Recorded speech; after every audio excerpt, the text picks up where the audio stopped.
Et maman, pour toi cette chanson est dédicacée. Et aussi pour toutes celles qui comme toi ont été meurtries, blessées, violées, foulées aux pieds. Je te l'offre. Bienvenue à nouveau pour notre deuxième numéro sur la journée internationale occidentale pour la femme. Dans le premier numéro, nous avons vu la journée internationale selon le concept occidental. Maintenant, nous allons mettre l'accent sur l'importance pour nos femmes africaines, parce que nous voulons que à chaque femme africaine qui regarde cette page en se conformant actuellement à ce que l'Occident appelle la journée internationale ou mondiale de la femme, qui puisse prendre conscience de la réalité des choses. Et parce que vous vous contentez de ce que l'Occident vous apporte comme notion de femme, mais à travers cette page, nous sommes là également pour vous faire revivre votre vraie personnalité, votre vraie identité en tant que femme, votre vrai rôle, votre importance en tant que la créature la plus parfaite que vous êtes, l'être qui donne la vie, l'être qui porte la vie, en qui j'aime la vie, en qui naît la vie, en qui grandit la vie et qui protège la vie, qui nourrit la vie. Vous, la femme africaine, je parle de la femme de manière générale, mais c'est selon le concept occidental qui vous confine dans une position et juste à défendre des droits que même vous-même vous essayez de voir, mais d'où est-ce que j'ai ou tel droit ou pas, mais nous allons approfondir les choses pour que vous vous réappropriez de votre identité, vous vous réappropriez de vos fonctions, vous vous réappropriez de votre position, de ce que vous êtes en tant que femme. Vous n'êtes pas l'inférieur de l'homme, si c'est le cas en Occident, mais chez nous c'est le contraire. Et si actuellement c'est comme ça chez nous, je vous le dis, c'est juste une question de temps. Tout va être rétabli bientôt. Vous allez avoir votre place en tant que femme, en tant que potomitan comme on dit en créole, en tant que pilier principal de ce qu'on appelle la société en général. Voilà pourquoi nous allons parler à travers ce numéro 7 de la place de la femme dans le système traditionnel africain, du moins en Katiopa. C'est juste une question de parler de la place de la femme originelle dans les sociétés africaines ou dans les sociétés primitives. Nous allons voir. Nous avons vu comment l'Occident définit la position de la femme et comment l'Occident lui-même met des barrières et que par la suite il prétend venir pour enlever ces barrières en faisant que renforcer votre position dans ce qu'on appelle un concept d'escroquerie, de tromperie, d'hypocrisie.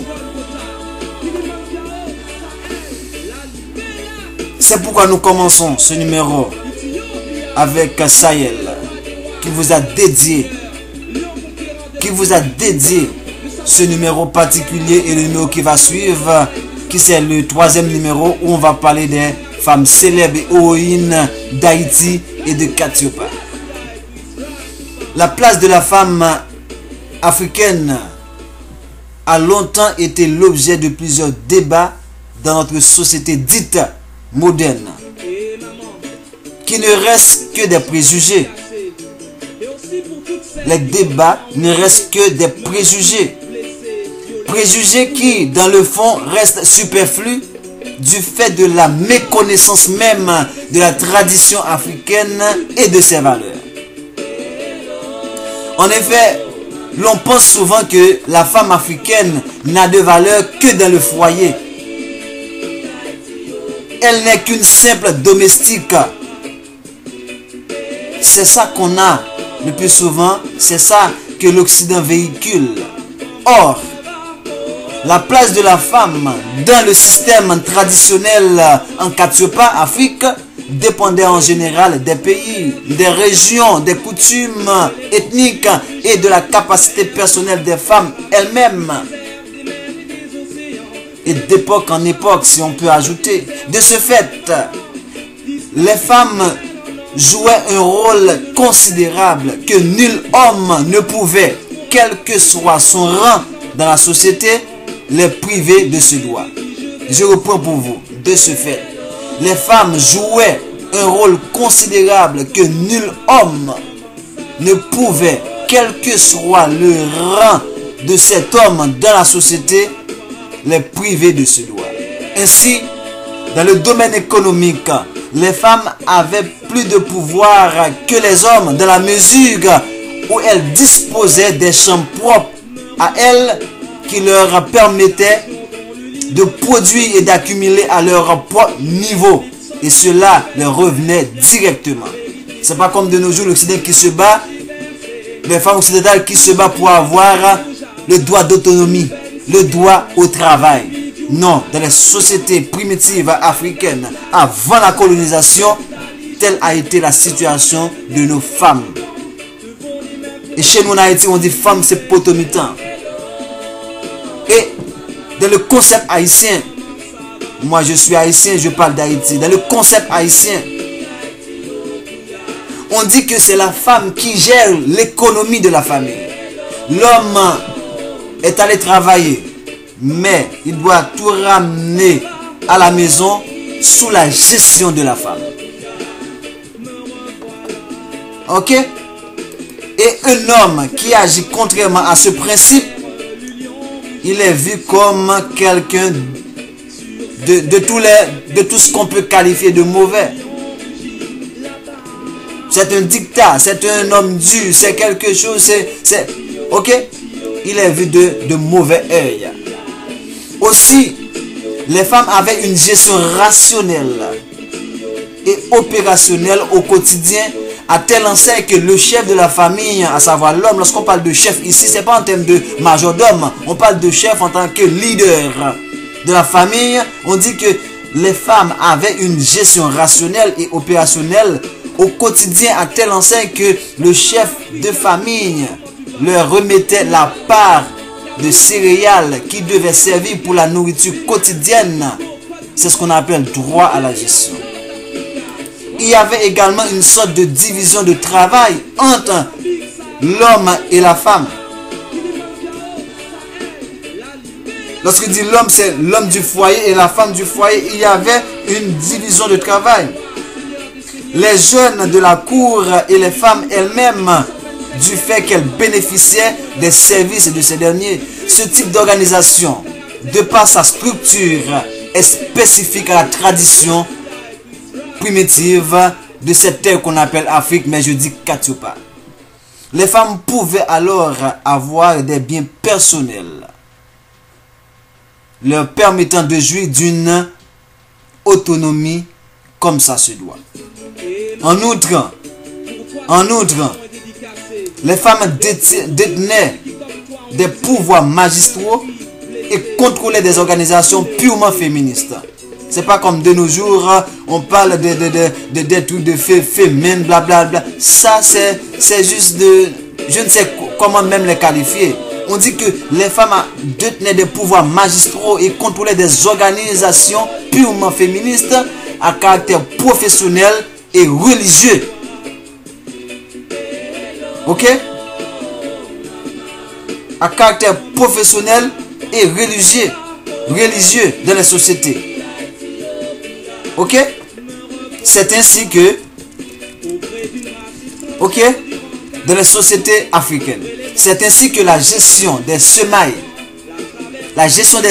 ce qu'on appelle les semences, ce qui va devenir les semences, la gestion des semailles revenait aux femmes. Voilà pourquoi on dit que le travail était partagé entre l'homme et la femme. Dans le travail, il y a le rôle de la femme et le rôle de l'homme. C'est pas la femme qui va rabourer la terre, qui va préparer la terre pour la semence. C'est pas l'homme qui va semer, c'est la femme qui va semer. Mais c'est à l'homme de rabourer la terre, de travailler la terre, de préparer la terre pour recevoir la semence. Et c'est la femme qui va semer. Vous voyez? C'est ainsi que la gestion des semailles revenait aux femmes, car elles sont considérées dans la tradition comme symbole de fécondité. Elles sont comme la terre, elles donnent la vie. Elles transmettent les vibrations, les fréquences. Il y a des fréquences positives, des fréquences négatives. Quand vous voulez faire le bien, vous émettez des séquences positives. Donc c'est à la femme de transmettre ces fréquences, ces vibrations, que dans la tradition africaine, dans la langue Congo qui s'appelle le Mbi. Le Mbi qui n'est autre que le feu intérieur. D'où vient le mot Zambi, Dza qui est le mot pour dire le monde et l'univers. Donc Zambi veut dire l'univers du feu intérieur. Les feux intérieurs, c'est ces vibrations-là que la femme doit émettre. C'est pas à l'homme d'émettre ces vibrations. Voilà la place de la femme dans les sociétés de Katiopa, dans les sociétés africaines. Et par cet acte, il y aurait une perpétuité de la production, comme c'est le cas pour la reproduction. Parce que nous savons qu'est-ce que c'est la reproduction. Voilà pourquoi en Afrique, il n'y a pas de pays homosexuel. Si ce n'est qu'une partie de l'Afrique du Sud occupée par les blancs anglais. Loin donc des préjugés, dont les sociétés traditionnelles africaines étaient l'objet, il est nécessaire de savoir que la société africaine était constituée de telle manière que la femme jouait un rôle prépondérant en dépit de son statut de femme soumise, prête à répondre aux exigences de la famille, quelles que soient les préoccupations les plus ultimes, jusqu'à être mère reine. Vous voyez? Une femme qui est reine, elle est mère. Elle s'occupe de la société en général, mais elle est mère. Elle s'occupe de la famille. Il n'y a que la femme qui avait cette capacité dans les sociétés africaines. Bien que considérée comme celle dont la fonction principale est la procréation, qui est un privilège particulier à la femme, qui est une bénédiction spéciale à la femme, la procréation, la femme africaine avait une place privilégiée dans la société et était perçue comme modèle. Aussi, l'histoire nous enseigne-t-elle qu'au niveau politique, les femmes jouaient un très grand rôle en tant que mère et femme du roi. C'est le cas de, par exemple, on a Nandi, qu'on va voir bientôt dans le royaume de Shaka Zulu, en terre Zulu. Bref, et on peut parler également de la mère de Sundiata Keita, qu'on va voir plus loin. Qui plus est, au niveau militaire, écoutez ça, à l'instar du royaume d'Anhomé, le royaume de Dan, dans Oumé, je crois que c'est une maison, donc la maison de Dan, dans Oumé, où les femmes appelaient les Amazones, le terme Amazon que vous voyez dans le monde, ça vient de Dahomey, le royaume de Dan, que les Occidentaux en 1975 ont appelé Bénin. Donc, à l'instar du royaume de Dahomey, où les femmes appelées Amazones combattaient avec une dextérité incommensurable, elle exerçait une fonction très capitale. C'est dans ce royaume qu'on va retrouver le premier corps d'élite composé de 5000 femmes au service du roi. Et les Occidentaux ont été abasourdis par cette situation, au point que ça faisait la une des journaux françaises. Vous pouvez aller voir dans le journal Le Petit Matin. À cet effet, des contingents étaient même réservés pour la garde de la reine mère. Et cela traduit l'attention que les hommes avaient à l'égard de la femme. C'est ainsi que dans certains royaumes africains, dans la tradition Wolof au Sénégal, la reine mère, la linguère de la tradition, avait sa cour royale exactement comme son fils, avec des hommes comme courtisans. Cela démontre l'importance que ces traditions accordaient aux femmes et montre clairement que les hommes avaient été au service des femmes. C'est pas comme en Occident, c'est les femmes qui sont au service des hommes. Non, les hommes ont été au service des femmes. Chose incroyable pour les Occidentaux, qui à un moment où ils prétendent civiliser un peuple qui a déjà la matrice des structures sociales en elle depuis des millénaires.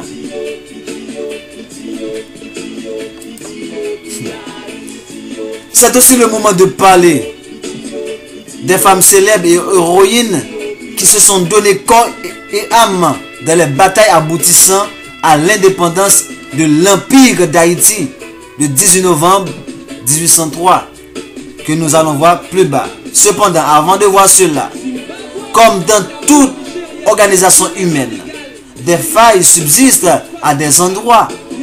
Il y avait des contrevenants, des irrégularités. Mais c'est pas comme on voit aujourd'hui. C'est pas comme on prétend, que l'Occident prétend que en Afrique ce n'est que des barbares, ce n'est que des non-civilisés. Or, la civilisation, ça vient de nous. Et attendez-vous à la prochaine civilisation, vous allez voir. Parce que je vous le dis, la civilisation occidentale touche à sa fin. Et c'est la troisième civilisation qui est en train de se préparer là maintenant avec nous.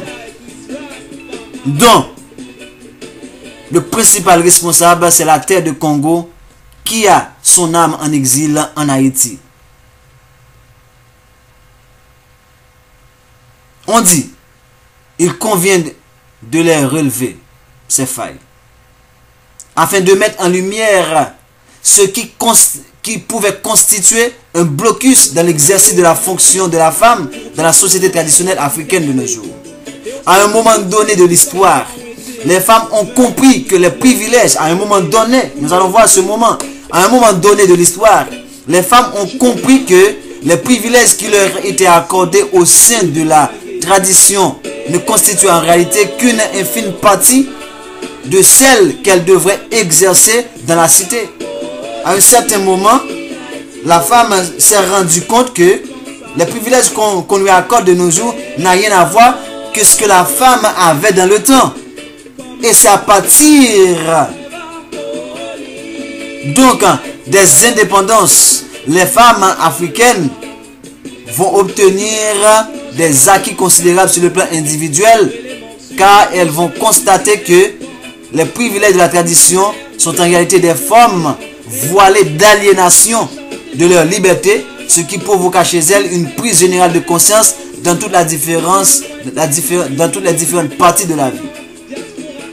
Parce que dès qu'on commence à parler de aliénation, là, on commence à voir l'implication de l'Occident.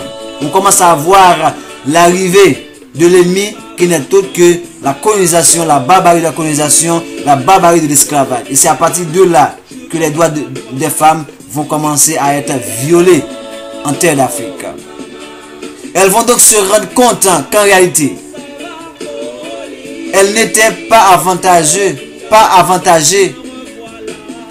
comme ce qu'elles percevaient dans l'organisation traditionnelle comme ça a été, où elles avaient des pouvoirs remarquables.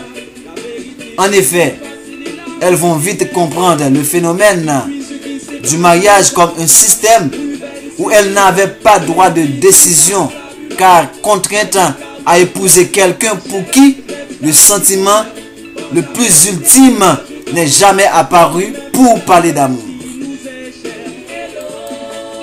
Le constat était clair. Elles étaient mariées sans leur consentement. Or, dans la société primitive africaine, ce n'était pas ainsi. La femme devrait décider de se marier à un homme. Et nous allons vous montrer tout ça à travers même la Bible. Vous allez voir. Ce qui réduisait énormément le champ minimal de liberté d'expression dont l'idéal aurait voulu qu'elles puissent donner leur assentiment tout comme les hommes. C'est comme ça a été. Les femmes voyaient alors ce qui pouvait être le doigt le plus petit à leur égard s'envoler comme si de rien n'était.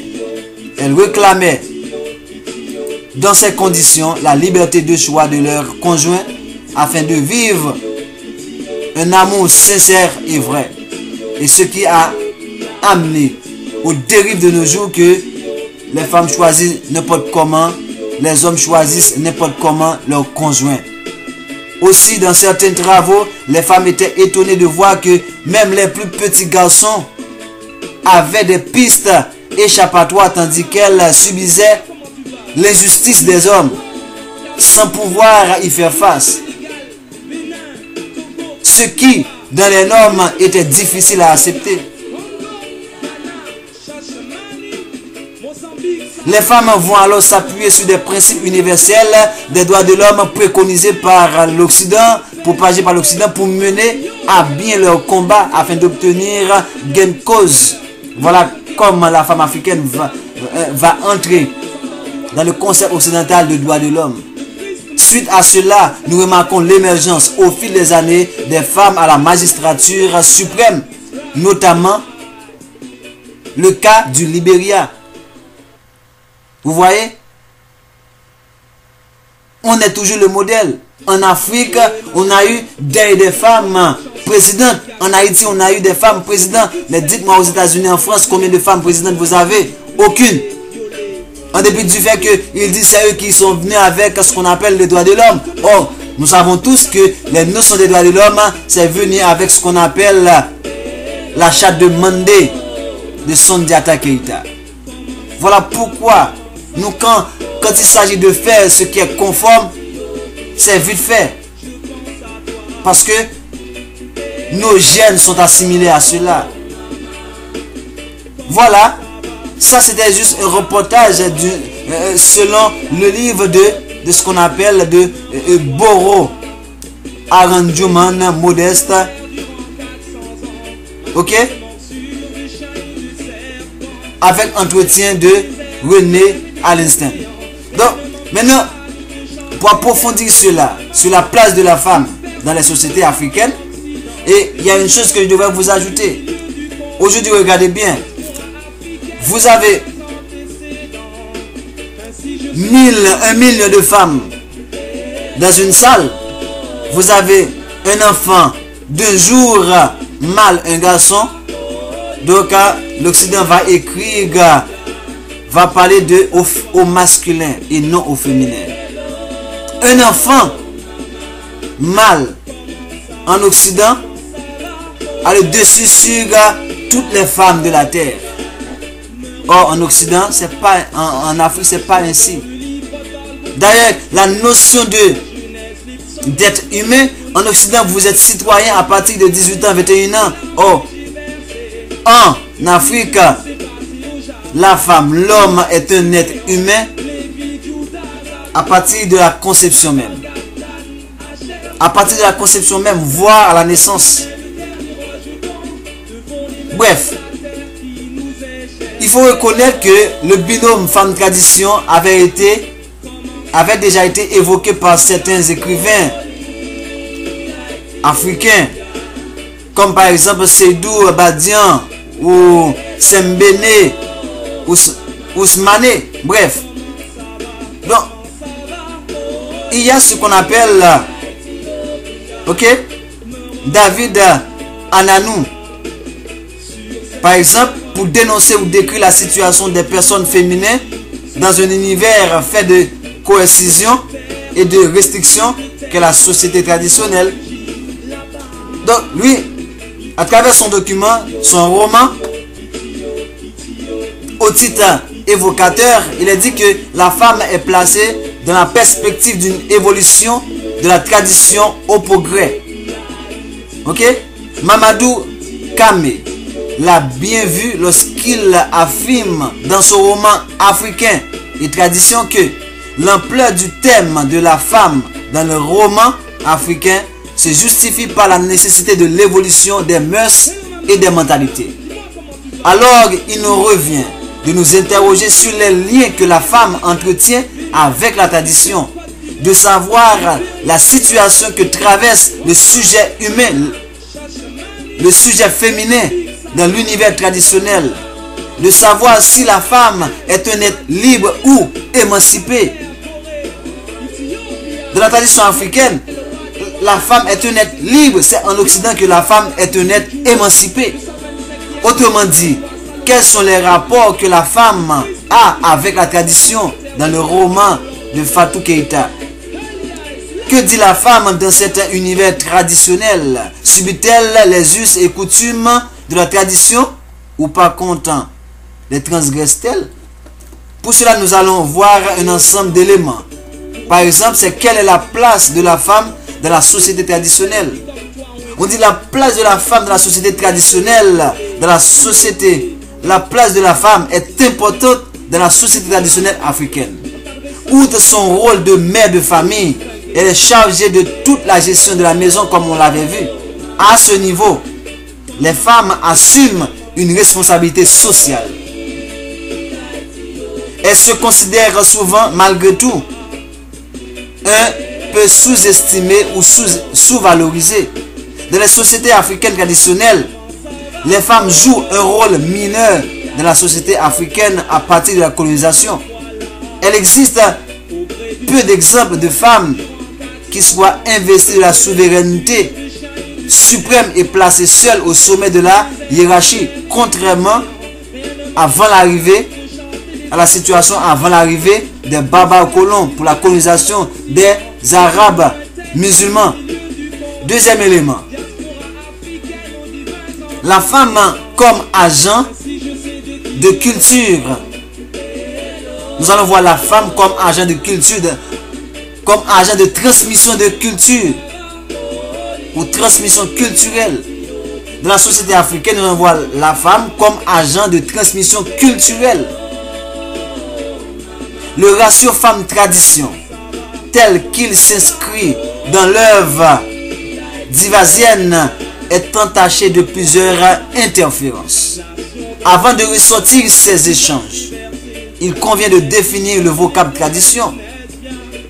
Selon le dictionnaire Larousse, ça c'est selon, nous allons vous donner une définition selon le modèle occidental, pour voir déjà par même le modèle occidental, voir si on devrait approfondir cela selon le modèle africain.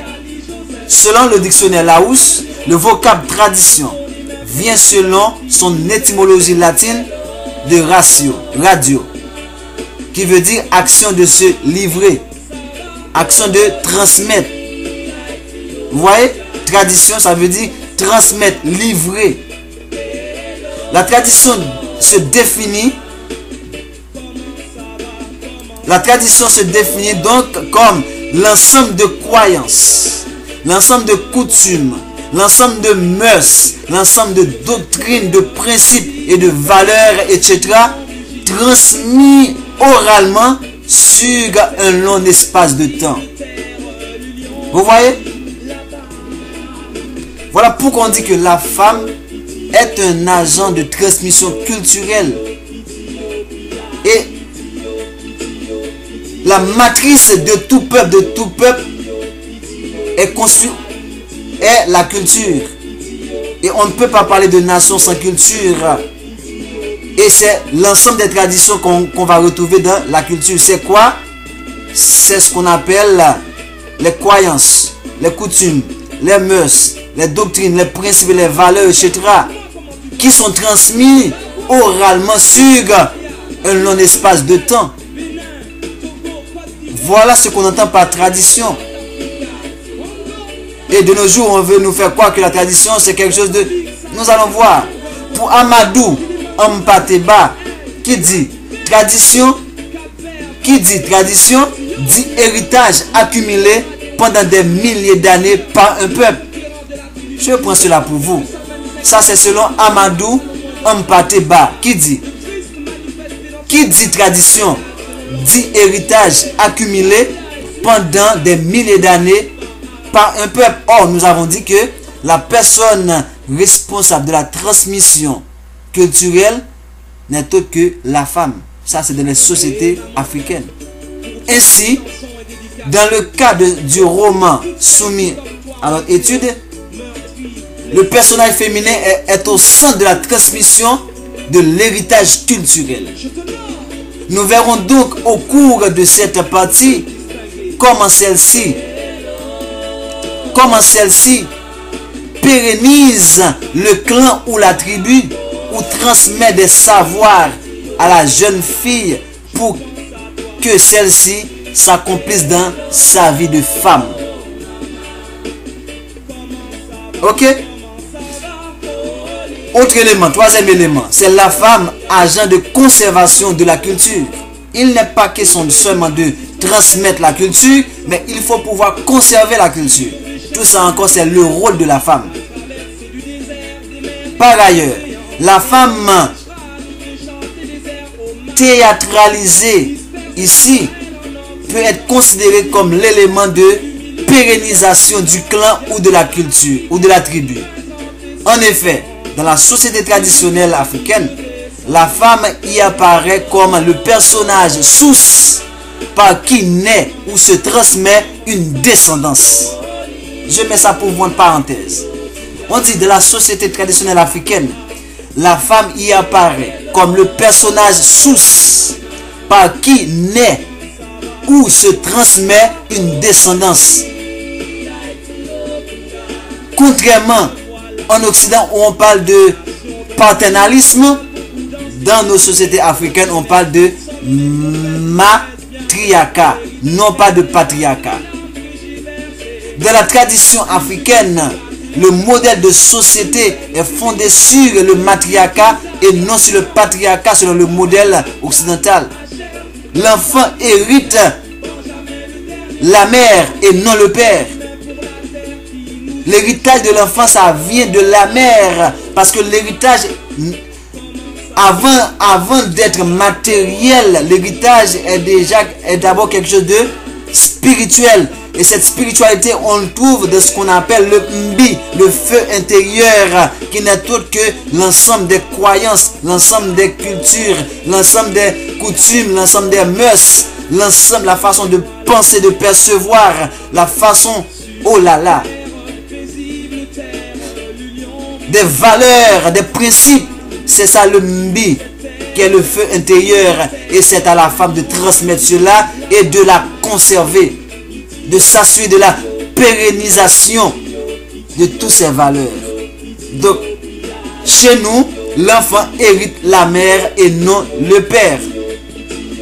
Parce que c'est la mère qui transmet les véritables valeurs, le vrai héritage, qui n'est autre que spirituel, qui n'est autre du point de vue de tradition. Autre élément, c'est le comportement de la jeune fille alors. Dans les sociétés africaines, le rôle assuré par la femme dans la transmission peut être perceptible à travers l'éducation de la jeune fille. L'éducation. Parce que si c'est à la mère de transmettre tous ces éléments-là, donc ça veut dire l'éducation de la mère, de l'enfant, est sous la responsabilité de la mère.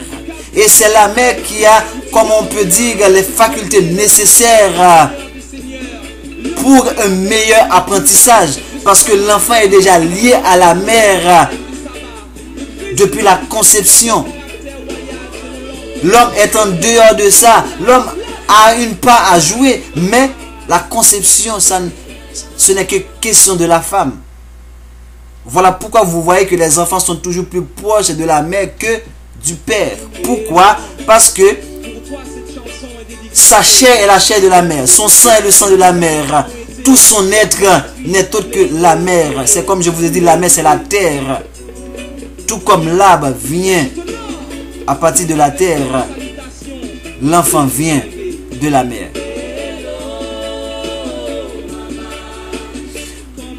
On dit que le rôle assuré par la femme dans la transmission peut être perceptible à travers l'éducation de la jeune fille, en la prenant les travaux champêtres à la lumière de ce qui précède.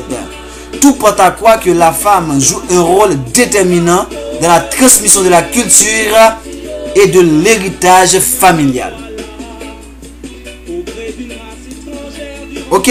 Toutefois, dans la société post-coloniale, après la colonisation, ou à partir du moment que l'Afrique a été envahie par les barbares européens, par les barbares arabes, les musulmans et les chrétiens, on dit que la tradition a tendance à réduire la femme en un simple objet de procréation et surtout d'enrichissement.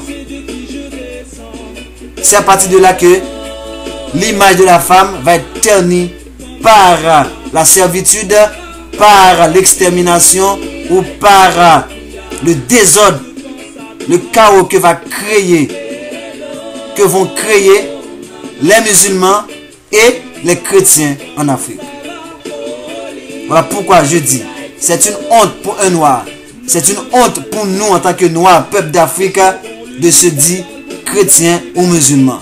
C'est une honte. Voilà pourquoi Boukman avait dit non à cela en renonçant au christianisme, et lui en tant que même musulman, Boukman était musulman, Makanda était musulman, Fatima était musulman. Ils ont renoncé à ces religions des barbares, religions des envahisseurs, pour maintenant, à partir de cette conférence de bois chez l'imam, ils ont organisé ça sur la bannière du vaudou. Quoique dans le vaudou, il y a des aspects négatifs, mais ce n'est pas le vaudou qu'on a aujourd'hui qui n'est autre que la sorcellerie.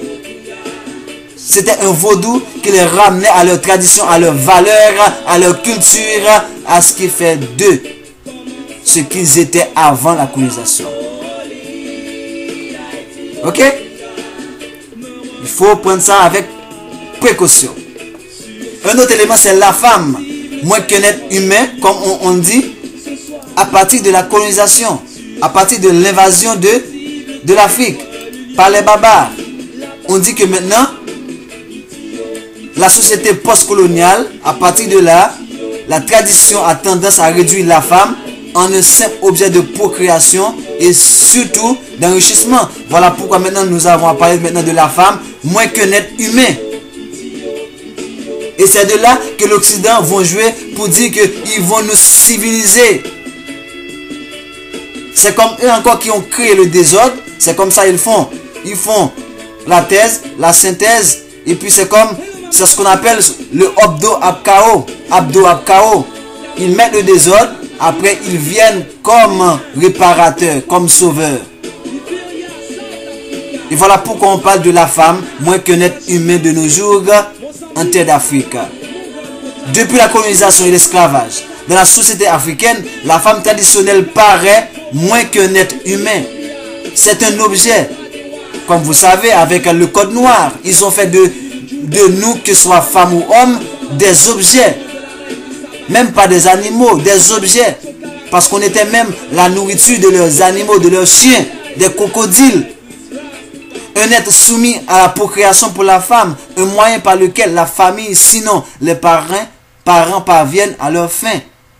Ça veut dire livrer la femme à la prostitution, livrer la femme à la vente, c'est à partir de la colonisation, de l'arrivée des barbares arabes et européens, musulmans et chrétiens. Alors, lorsqu'on prend le temps de faire la rétrospection de ce qu'était la société africaine primitive, nous retrouvons une toute autre approche de la femme africaine. Une toute autre approche de la femme africaine. Ok? Ce qui nous amène à parler de maintenant la femme africaine. La femme et pouvoir dans les sociétés traditionnelles et familiaux en Afrique.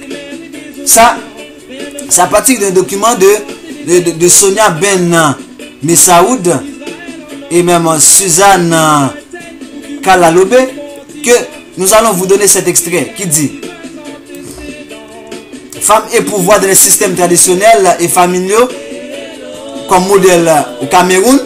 On dit, quelle est la place des femmes dans les institutions de pouvoir dites traditionnelles et comment cette organisation traditionnelle se répercute dans les sociétés matrimoniaux, donc dans la famille, et quel indice cela a sur le statut des femmes. Ok?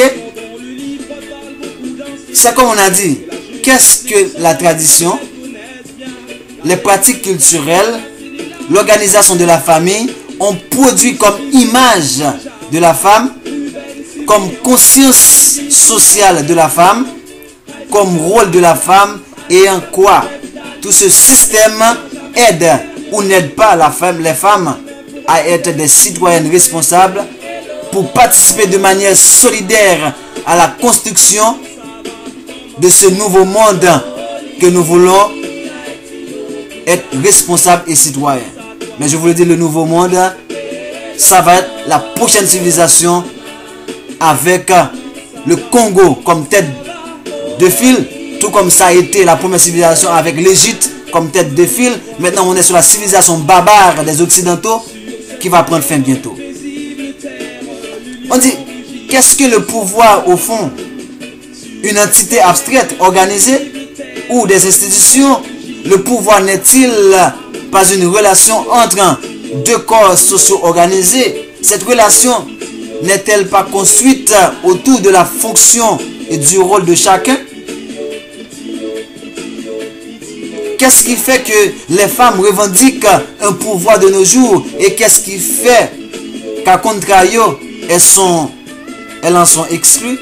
Pour définir premièrement, malgré l'enseignement, malgré cet héritage lourd, il y a une tradition des femmes résistantes qui explique en partie pourquoi vous êtes ici. Deuxièmement, il y a des espaces de construction identitaire malgré des systèmes familiaux qui, pour le moment, ne nous réservent que des rôles secondaires en parlant des femmes. Troisièmement, que les hommes le veuillent ou pas, que nous le voulions ou pas, l'humanité progresse. Et je vous le dis, ça progresse vers la troisième civilisation avec le Congo. Remettant en cause nos traditions inspirées à l'occidental, construisant de nouvelles valeurs, expliquant pourquoi aujourd'hui on peut vivre ensemble, on peut construire un monde responsable en ayant pleinement conscience des limites que nous imposent traditions, valeurs, culture et systèmes familiaux en modèle occidental. Ok? Que se passe-t-il dans les systèmes traditionnels? J'entends, ça c'est Kala Lobé qui parle. J'entends, moi, par tradition, ce qui fait les rituels d'un peuple. Ses usages et ses coutumes justifiés par les fonctions sociales et politiques que l'on donne aux uns et aux autres. Les traditions de ce point de vue ne peuvent pas être immuables. Elles évoluent nécessairement au fur et à mesure que les sociétés évoluent. Or, avec la colonisation, les pratiques culturelles ont été mises à l'index, considérées comme anarchiques, et se sont développées parallèlement par rapport à d'autres traditions qui n'est pas les nôtres, c'est-à-dire les traditions de ce mélange de culture à l'influence coloniale, mélanger de cultures qui ne s'est pas fait sans mal, puisqu'il s'agit d'abord de nous soumettre à la culture de l'autre. C'est très important, hein? Je vous reprends cela. Que se passe-t-il dans les systèmes traditionnels?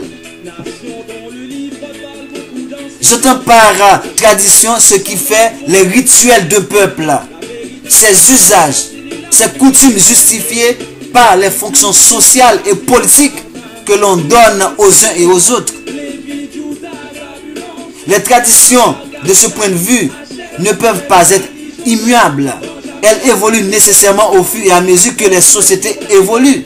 Or, avec la colonisation, je pèse là-dessus, avec la colonisation, les barbares européens qui se diront blancs, les barbares musulmans, des pratiques culturelles ont été mises à l'index. Ça veut dire nos pratiques culturelles ont été indexées par ces gens-là de la religion musulmane et chrétienne, qui considèrent nos coutumes, nos traditions comme archaïques.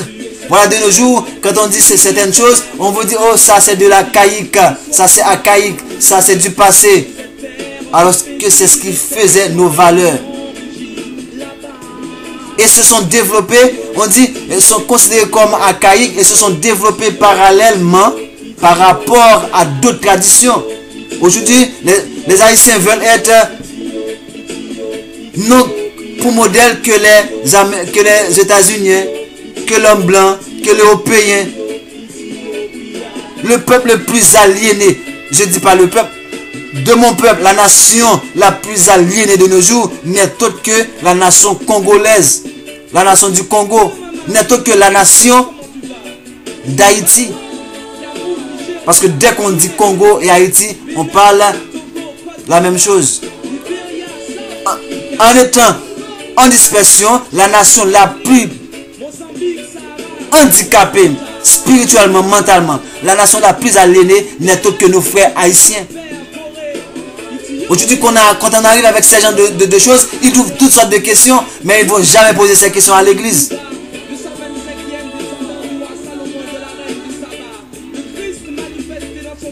Or, avec la colonisation, des pratiques culturelles ont été mises à l'index, considérées comme archaïques et se sont développées parallèlement par rapport à d'autres traditions. C'est-à-dire les traditions de ce mélange de cultures. Voilà pourquoi en Occident on parle de multiculturalisme. Cette notion n'existe pas chez nous. Ces questions de multiculturalisme, ça n'existe pas. Chaque peuple a sa culture. Parce que dans la culture, on trouve déjà ce qu'on appelle le culte et l'agriculture. C'est-à-dire les traditions de ce mélange de cultures avec l'influence coloniale. Tout est basé sur le modèle colonial. L'homme noir ne fait qu'imiter l'homme soi-disant blanc. Mélange de cultures qui ne se fait pas sans mal. C'est avec l'extermination de nos frères encore. Et voilà ce qu'on veut adopter. Puisqu'il s'agit d'abord de nous soumettre à la culture de l'autre, à la culture européenne, à la culture édomite de l'homme blanc. Du coup, on se retrouve dans une situation paradoxale culturellement quand il s'agit de définir ce qu'est la tradition. Voilà pourquoi de nos jours, on n'arrive pas à retrouver les vrais mots pour définir la tradition africaine. Mais si l'on retourne 500 ans de là, 600 ans de là, nous allons retrouver les vrais mots pour définir ce qu'est la tradition, ce qu'est la place de la femme dans les sociétés africaines. Nous, Africains, ne désignons pas, nous, Africains, ne désignons par tradition que ce qui fut autrefois et dont il réserve des traces, sans voir que les traditions ont évolué avec notre histoire. Nous, Africains, ne désignons par tradition que ce qui fut autrefois et dont il reste des traces, sans voir que les traditions ont évolué avec notre histoire. Les systèmes traditionnels deviennent donc, de ce point de vue, des éléments de conservation d'un patrimoine culturel. Vous voyez? Les systèmes traditionnels deviennent de ce fait des éléments de conservation d'un patrimoine culturel.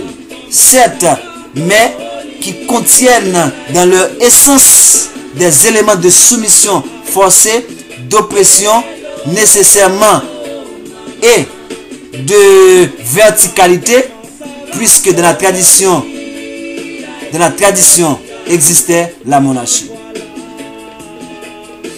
Mais dans l'histoire, à partir de quand est-ce que les femmes africaines, les femmes de la civilisation bantoue, eut-elles comme statut de se soumettre à l'homme?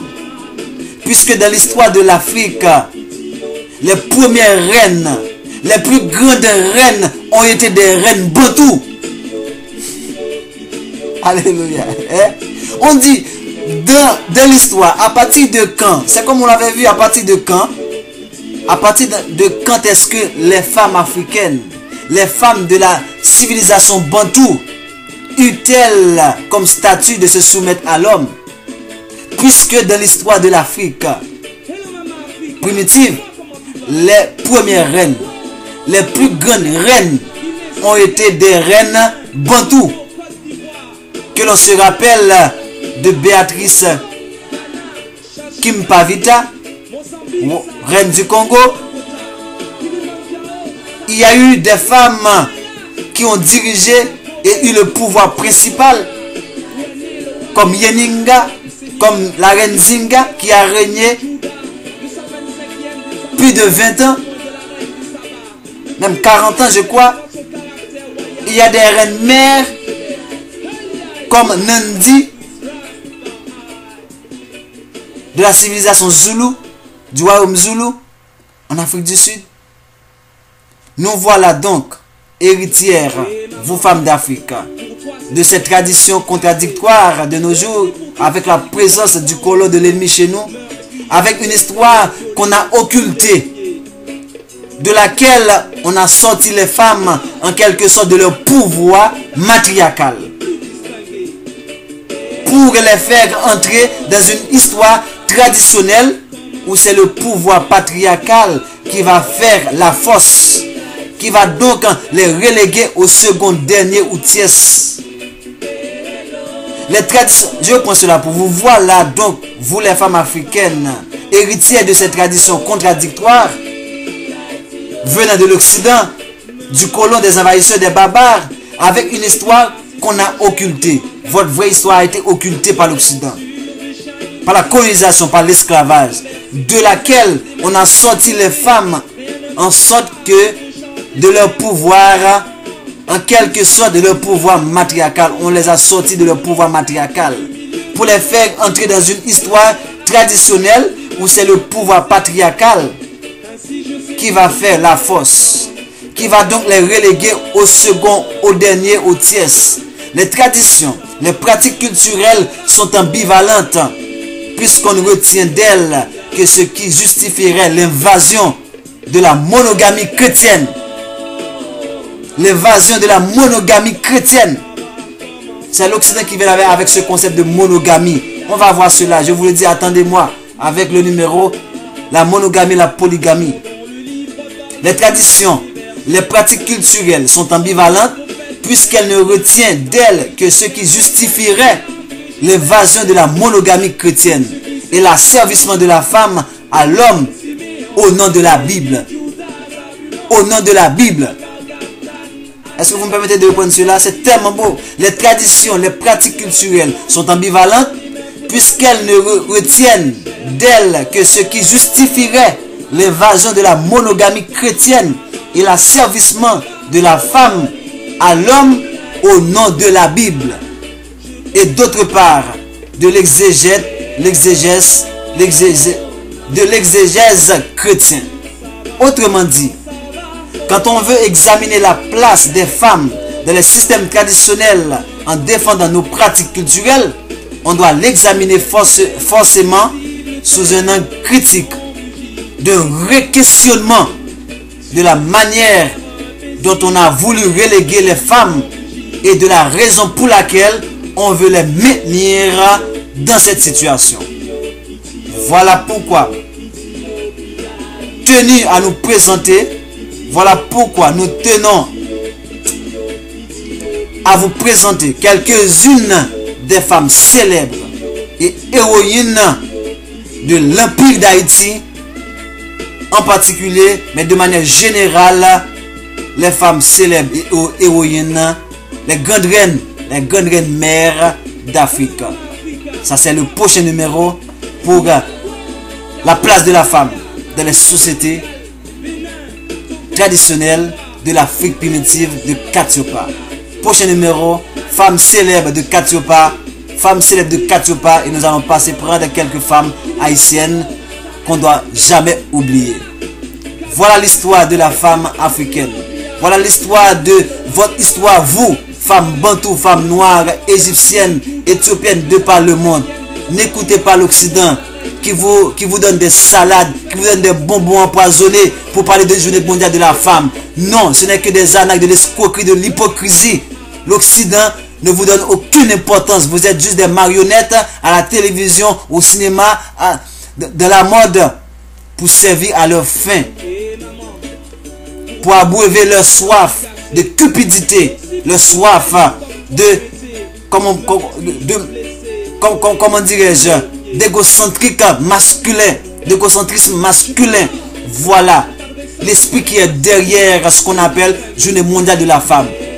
Vous, la femme, c'est pas un jour qu'on doit vous donner, parce que l'univers vous a déjà donné chaque instant, chaque seconde qui existe dans votre existence. Vous êtes l'être première, vous êtes la matrice de la vie, vous êtes potomitan de la société africaine qu'on appelle la traditionnelle Katiopa.